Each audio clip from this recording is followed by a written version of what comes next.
Brain में काफ़ी pathways होते हैं जिसके थ्रू एक एक्टिविटी होती है, ठीक है। जैसे मूवमेंट करते हैं तो उसके लिए काफ़ी पाथवेज काम करते हैं और उसके थ्रू हमारी वॉलंटरी मूवमेंट हम लोग करते हैं, हाथ हिलाते हैं। तो उसमें काफ़ी पाथवेज इन्वॉल्व है। उसमें जो एक पाथवे है जो कि इंपॉर्टेंट है वो है डोपामिनर्जिक पाथवे, जिसको नेग्रोस्ट्राइटल पाथवे भी कहते हैं, ठीक है। तो वो जो पाथवे है वो सब्सटेंशिया नाइग्रा प्यूटामेन और कॉर्डेट के दरमियान होता है, ठीक है। इसमें जो ट्रांसमीटर रिलीज होते हैं, न्यूरो ट्रांसमीटर, वो है डोपामीन। तो ये जो पाथवे है, इसमें कोई मसला आए तो उसकी वजह से कोई ना कोई मूवमेंट डिसऑर्डर हो सकता है। तो ये जो कंडीशंस है इन सब में इस पाथवे में मसला आ जाता है और इसकी वजह से मूवमेंट डिसऑर्डर होता है। हर एक के अलग अलग सिम्टम्स है। पार्किंसंस डिजीज़ अभी पड़ेंगे, ठीक है। इसके अलावा कोर्टिकोबेजल डिजनरेशन हो गई, जिसको सीबीडी कहते हैं, विल्सन डिजीज़, एमपीटीपी, क्रोनिक, ये सारे जो लिखे हुए हैं, इन सब की वजह से आपको ये पाथवेज अफेक्ट हो सकते हैं। तो सबसे पहले पार्किंसन डिजीज़। पार्किंसन डिजीज़ जो है ये बहुत कॉमन डिजीज़ है जो कि काफ़ी आपने पढ़ा भी होगा इससे पहले भी। इडियोपैथिक हाइपोकाइनेटिक डिसऑर्डर है। इडियोपैथिक मतलब without any cause, non cause. इसकी जो नॉन कॉज है वो हमें अभी तक नहीं पता कि किस वजह से मेनली कॉज होता है। हाइपोकाइनेटिक स्लो मूवमेंट डिसऑर्डर है, सही है। इसके जो सिम्टम्स है वो अभी पढ़ते हैं। इसमें जो मेन 3 सिम्टम्स है वो है BRT। BRT, बी से ब्रेडिकाइनेजिया, आर से रिजिडिटी और टी से ट्रेमर्स। इसमें 2 किस्म के ट्रेमर्स होते हैं। एक है रेस्टिंग ट्रेमर, जब पेशेंट आराम से बैठा हुआ है ना, तो इसका हाथ एकदम से इस तरह, जो थंब है और जो इंडेक्स फिंगर है, ये एक दूसरे के टच हो रही होती है, जिस तरह आप तस्बीह जिस तरह होती है, या एक बाल को आप हैंड में पकड़ के, मार्बल को आप हैंड में पकड़ के इस तरह गोल गोल घुमाएं, तो पिल रोलिंग टाइप मूवमेंट। ये आप यूट्यूब पे वीडियो देख लेना, आपको पता चल जाएगा कैसी मूवमेंट है। तो 4 to 6 हर्ट्ज, मतलब ये 1 सेकंड में इस तरह ये मूवमेंट 6 बार करता है, 4 to 6 टाइम्स करता है ये। पोस्चरल ट्रेमर इसके अलावा होते हैं। पोस्चरल ट्रेमर फाइन ट्रेमर्स होते हैं और तेज ट्रेमर्स होते हैं। इसका इतना पता नहीं चलता। एक पेशेंट को ट्रेमर हो गया, वो हिल रहा होगा, उसकी मूवमेंट हो रही होगी, काम पर होगा, लेकिन पता नहीं चल रहा होगा इतना खास, क्योंकि उसकी मूवमेंट तेज़ होती है। 8 to 10 टाइम्स ये कंट्रैक्शन होती है इन सेकेंड, ठीक है। इसके अलावा रिजिडिटी मैंने बताया, 2 सिम्टम्स ट्रेमर, 2 टाइप्स इसमें होती है। रिजिडिटी 2 किस्म की इसमें होती है, कॉगविल रिजिडिटी और एक है रेड लेड पाइप रिजिडिटी। आप कॉगविल रिजिडिटी का मतलब, जैसे कि एक टायर होता है ना, एक टायर एक लगा हुआ है, वो टायर किस जो जिस जगह पे लगा है उधर जंग लगा हुआ है, तो थोड़ी देर के लिए आप घुमाएंगे उस टायर को तो थोड़ा सा घूमेगा, फिर से थोड़ा सा रेजिस्टेंस आपको देगा, फिर से घूमेगा, फिर से थोड़ा सा रेजिस्टेंस देगा। तो इसी तरह आप जब उस पेशेंट के हैंड को जब मूवमेंट करते हैं तो थोड़ी सी जगह के लिए वो रेजिस्टेंस देता है, फिर से थोड़ा सा छोड़ देता है, फिर से रेजिस्टेंस देता है थोड़ी सी रेंज के लिए। तो इसको कॉक व्हील रिजिडिटी कहते हैं। ये ज़्यादातर अपर लिम्ब में होती है। Lead pipe rigidity lower limb में उन पेशेंट्स की होती है। लेड पाइप मतलब एक जिस तरह पाइप होती है ना, पाइप स्टील की पाइप को आप बेंड करें तो थ्रू आउट द रेंज आपको एक ही जैसी वो देगा, रेजिस्टेंस देगा। इसी तरह इनके लिम्स, लोअर लिम्स को आप जब मूवमेंट उन पे करते हैं तो through out the range same resistance आपको देती है। तो 2 टाइप्स की इसमें रिजिडिटी देता है। इसके अलावा उनकी मूवमेंट स्लो होती है, ब्रेडिकाइनेजिया। इसके अलावा उनका जो एक स्पेशल गेट होता है, फेस्टिनेटिंग गेट। स्लो मूव मतलब स्लो, छोटे छोटे स्टेप्स लेके तेज तेज चलते हैं ये लोग और आगे की तरफ करके चलते हैं, ठीक है। वाइड लेग स्टांस होता है, नैरो बेस्ड गेट होता है इनका, सही है। तो ये इनका चलने का तरीका होता है। इसके अलावा इनका पोस्चरल इंस्टेबिलिटी होती है, स्टूप पोस्चर, आगे की तरफ झुके हुए होते हैं।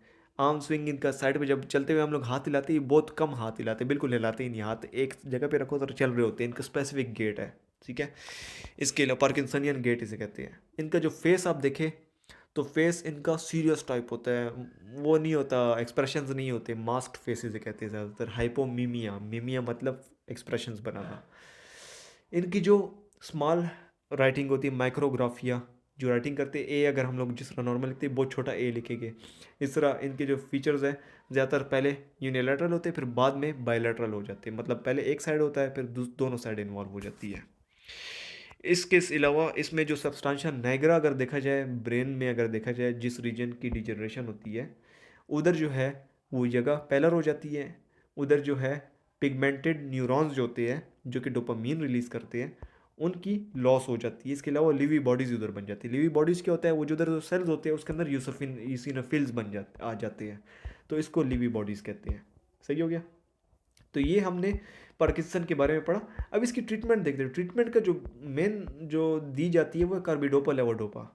इसके अलावा नन अर्गोट डोपामिनर्जिक एगोनिस्ट दे सकती है, मोनोएमाइन ऑक्सीडेज इनहिबिटर्स, कॉम्ट इनहिबिटर्स दे सकते हैं। तो सबसे पहले कार्बिडोपा लेवोडोपा। लेवोडोपा जो है एल डोपा, एल डोपा भी इसे कहते हैं। ये डोपामीन की तरह ही होता है। डोपामीन से पहले एल डोपा होता है, फिर उससे डोपामीन बनता है बॉडी में, ठीक है। एल डोपा से डोपामीन बनता है।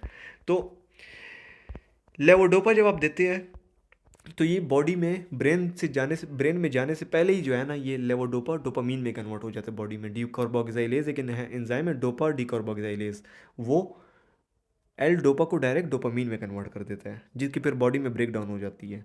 तो ये ब्रेन में जाने से पहले ही इसकी ये हो जाता है। तो इसकी वजह से इसके साथ कार्बिडोपा देते हैं, जो कि उसको एल डोपा को डोपामीन में कन्वर्ट नहीं करता पेरिफेरली। तो इसके थ्रू ये दोनों एक साथ देते हैं, ये इसकी सिम्टम्स को कम करता है। सही हो गया। इसके अलावा इसके जो साइड इफ़ेक्ट्स है ये देख लें।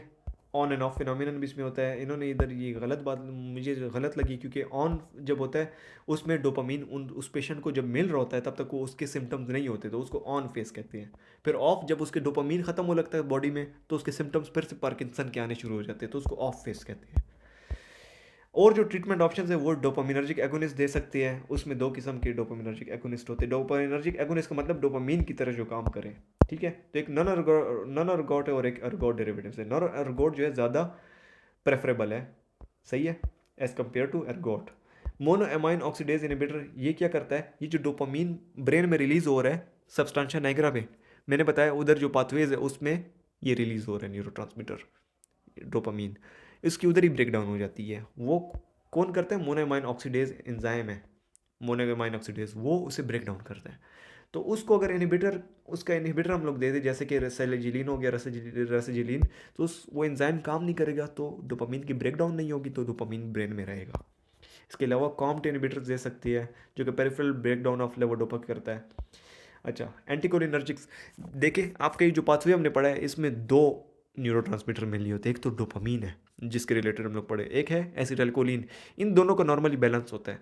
जब डोपामीन कम हो जाए तो एसिटाइलकोलिन तो ज़्यादा ही होगा। लेट सपोज अगर 50 डोपामीन है, 50 जो है एसिटाइलकोलिन है। अगर डोपामीन 25 रह जाए तो एसिटाइलकोलिन तो 50 ही होगा, तो एसिटाइलकोलिन ज़्यादा है, तो उसको कम करने के लिए एंटीकोलिनर्जिक दे सकते हैं। तो जब ये दोनों बराबर हो जाते हैं, मूवमेंट, ये सिम्टम्स ही कम हो जाते हैं। सही हो गया। लेकिन इसके साइड इफेक्ट्स भी होते हैं, ये जिस तरह इधर लिखे एंटीकोलिनर्जिक साइड इफेक्ट्स जो होते हैं। एमेंटाडीन जो है वो भी डोपामिनर्जिक एगोनिस्ट है, लेकिन इसका मैकेनिज्म ऑफ एक्शन इतना नोन नहीं है। इसके साइड इफेक्ट्स इधर लिखे हुए हैं। अच्छा, ये स्किन पैचेस होते हैं, लिविडो रेटिकुलरिस, सही है। Surgical options deep brain stimulation है, वो दे सकते हैं सिम्टम्स को कम करने के लिए। जब ये मेडिकेशंस काम नहीं करते फिर करते हैं। इसके अलावा पार्किंसनियन सिंड्रोम्स मीन्स एक से ज़्यादा डिजीज एक साथ हो, ठीक है। तो लेवी बॉडी डिमेंशिया, जब पार्किंसन और जब डिमेंशिया और साथ पार्किंसन वाले सिम्टम्स हो तो इसको लेवी बॉडी डिमेंशिया कहते हैं, ठीक है। इसके अलावा मल्टीपल सिस्टम एट्रोफीज में ये अल्फा साइनुक्लिन प्रोटीन जो है वो मोटर कोर्टेक्स, सेरिबेलम और ये जो बेजल गैंग्लिया के जो सेल्स है उसके अंदर ये प्रोटीन की एक्यूमुलेशन हो जाती है। सही हो गया। तो जिसकी वजह से ये कंडीशन होती है। इसकी प्रोग्नोसिस और भी पुअर होती है। MSA, इसमें 3 सब टाइप्स है इसकी। एक है MSAP, जिसमें MSA के साथ साथ पार्किंसन भी होता है पेशेंट को। एक में MSA के साथ सेरिबेलर एटेक्सिया होता है। और एक है शायर्ड ड्रैगर सिंड्रोम, जिसमें पार्किंसन और ऑटोनोमिक डिसफंक्शन होता है। ऑटोनोमिक डिसफंक्शन में एटेक्सिया, जो कि मूवमेंट नहीं कर सकता सही से। इसके अलावा ऑर्थोस्टैटिक हाइपोटेंशन होती है उसे। अच्छा, जो लास्ट रह गया कोर्टिकोबेजल डिजनरेशन, इसमें क्या होता है, टॉप प्रोटीन की डिपोजिशन हो जाती है थ्रू आउट द ब्रेन, जिसकी वजह पार्किंसन के सिम्टम्स होते हैं। साथ ही साथ डिस्टोनिया और माइक्लोनस भी होते हैं। डिस्टोनिया मतलब एबनॉर्मल मूवमेंट वो करता है, डांसिंग लाइक मूवमेंट करता है हैंड पे, जिस तरह हैंड अजीब किस्म से हिलाते हैं वो, उनको अगर आप लोग देख ले। और साथ ही साथ माइक्लोनस, उसी के जो मसल्स रिलेटेड नज़दीक के जो मसल्स हैं उनमें एक्टिविटी होती है, फ्लिकरिंग वगैरह होती है। तो इसको एलियन हैंड फिनोमिनन भी कहा जाता है।